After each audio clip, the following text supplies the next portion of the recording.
YouTube के श्रोताओं को मेरा नमस्कार।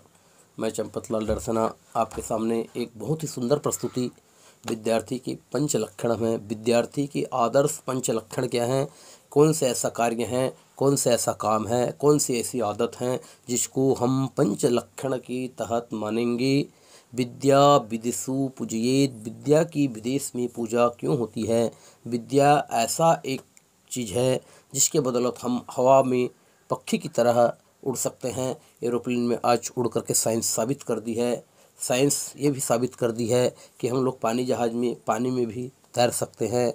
और विद्या के दम पर हम लोग विदेश जा रहे हैं, विद्या के दम में रेल चला रहे हैं, विद्या के दम में हवाई जहाज़ चला रहे हैं, विद्या के दम में पानी जहाज़ चला रहे हैं, विद्या के दम में, ज्ञान के दम में परमाणु बम बना रहे हैं, विद्या के दम में ऐसे अद्भुत अद्भुत काम हो रहे हैं जो विश्वसनीय नहीं हैं, अविश्वास के लायक हैं, विश्वास के लायक ही नहीं है। ऐसा ऐसा विद्या के दम में काम हो रहा है जो आपको विश्वास नहीं होगा। और ये केवल केवल केवल जो बचपना अवस्था होती है, बचपन में होती हैं, जो पढ़ाई की स्तर होती हैं, विद्यार्थी लाइफ जो होता है, इसमें हम लोग ऐसी कौन से आदत को सम्मिलित करें जिससे हमारे शरीर में विद्या आएगी, ज्ञान आएगी, जिस ज्ञान के दम पर हम एक फैसिलिटी के जीवन जिएंगे, एक आदर्श लाइफ जीवन जिएंगे, आर्ट ऑफ लिविंग के तहत जिएंगे, जीवन जीने की कौशल के तहत जिएंगे, जीने की कला विद्यमान कैसी होनी चाहिए, तमाम गुणों का विकास।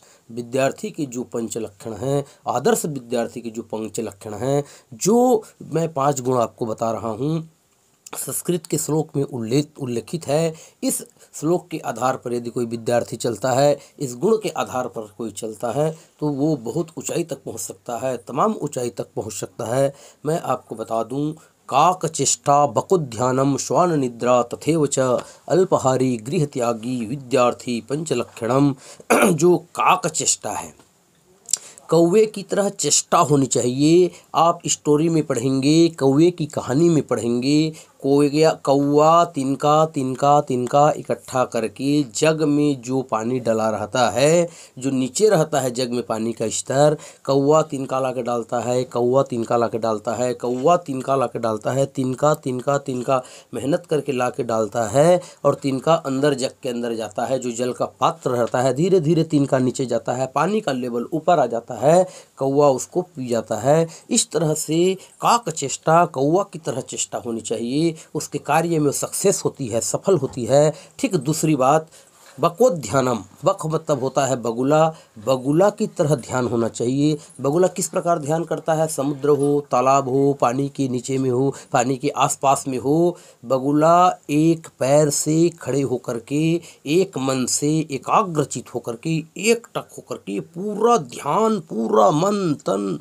पूरा समर्पित एकाग्र होके मछली पर उनका ध्यान रहता है, भोजन पर उनका ध्यान रहता है, अकेला एक पैर में खड़ा होकर के। इस तरह से विद्यार्थी को बगुला की तरह ध्यान होना चाहिए, कौवा की तरह चेष्टा होनी चाहिए। तीसरी जो लक्षण है, श्वान निद्रा, कुत्ते की तरह नींद होना चाहिए, कुत्ते की तरह चौकन्ना होना चाहिए। इधर उधर हल्का फुल्का भी जब आवाज़ आती है तो कुत्ता जो है उठ जाता है, चौकन्ना हो जाता है, सतर्क हो जाता है, अलर्ट हो जाता है। ठीक उसी प्रकार आदर्श विद्यार्थी के भी लक्षण हैं कि एक बार चिल्लाने से उठ जाना चाहिए, चौकन्ना रहना चाहिए, सतर्क अलर्ट रहना चाहिए, पढ़ाई के प्रति रुचि, जागृत, जिज्ञासा प्रवृत्ति होनी चाहिए। श्वान निद्रा तथैव च, श्वान की तरह निद्रा होनी चाहिए। जो चौथी उस आदर्श विद्यार्थी के गुण हैं, अल्पाहारी। अल्पाहारी का मतलब सिर्फ विद्यार्थी में नहीं बल्कि मित्रों सभी में होना चाहिए। हम लोग कम खाएंगे, स्वस्थ रहेंगे, मोटापा से बचत होगा, शारीरिक फिटनेस बढ़िया होगा, नींद भी बढ़िया आएगी। और एकदम ज़्यादा खाते हैं, ओवरडोज लेते हैं, मोटापा का शिकार होंगे, बीमारी बढ़ेगी और बहुत सारी समस्या आती हैं। पर्याप्त नींद आती हैं, अल्पाहारी से नींद भी कम आती है। विद्यार्थी ज़्यादा से ज़्यादा रेगुलर एंड कंटिन्यू स्टडी कर सकता है, सेल्फ स्टडी कर सकता है, बहुत मेहनत कर सकते हैं। इसलिए अल्पाहारी विद्यार्थी में ये गुण समाहित होनी चाहिए जिससे बच्चा काफ़ी ऊपर तक जा सकता है। आपको मैं 5वां जो गुण है, गृह त्यागी। गृह त्यागी बच्चा सुख सुविधा वैभव में तो रहता है, पढ़ता भी है, माँ बाप पढ़ाते भी हैं, चाहते भी हैं कि सुख हो, विलासिता हो, वैभव में हो, छाव हो, कूलर चले, एसी चले, लेकिन कभी कभी माता पिता के स्थान को छोड़ करके गृह त्यागी का गुण होना चाहिए। बाहर भी जाके स्टडी करे, बाहर भी जाके रहे, बाहर के परिवेश में रहे, सभी गुण, तब उसको गृह त्यागी कहलाएगा। तो आदर्श विद्यार्थी में काक चेष्टा कौवा की तरह चेष्टा, बकोध्यानम बगुला की तरह ध्यान, श्वान निद्रा कुत्ते की तरह नींद चौकन्ना, अल्पाहारी हल्का भोजन, गृह त्यागी घर त्याग की, यदि ये पंच लक्षण जिस विद्यार्थी में होती है, मैं दावा और संस्कृत के श्लोक के आधार पर गारंटी के साथ बोल सकता हूँ कि वो विद्यार्थी एक दिन जरूर कामयाब होगा, सफलता की सीढ़ी चूमेगी और एक अच्छा से अच्छा इंसान बन सकता है, पर्सनालिटी बनेगा, व्यक्तित्व विकास होगा। इसलिए विद्यार्थी के पंच लक्षण हमारे जो विद्यार्थी हैं, यूट्यूब के जो दर्शक हैं, जरूर सुने। सभी माताओं पिताओं से रिक्वेस्ट है कि अपने बच्चों को ये बात जरूर सुनाएं, ये श्लोक जरूर याद करवाएं। इस श्लोक के आधार पर हो सकता है उसका जीवन लाइफ स्टाइल चेंज हो सकता है। सभी माताओं पिताओं से रिक्वेस्ट है कि विद्यार्थी के जो पंच लक्षण हैं जरूर सुनाएं। हमारे यूट्यूब के चैनल को लाइक करना ना भूलें, सब्सक्राइब करना ना भूलें, शेयर अपने दोस्तों को करना ना भूलें तथा बेल आइकन को दबाना ना भूलें, ताकि आपको समय समय पर नोटिफिकेशन जाता रहेगा और आपको जानकारी होते रहेंगी और हमारे वीडियो आपको प्राप्त होते रहेंगी। धन्यवाद, नमस्कार।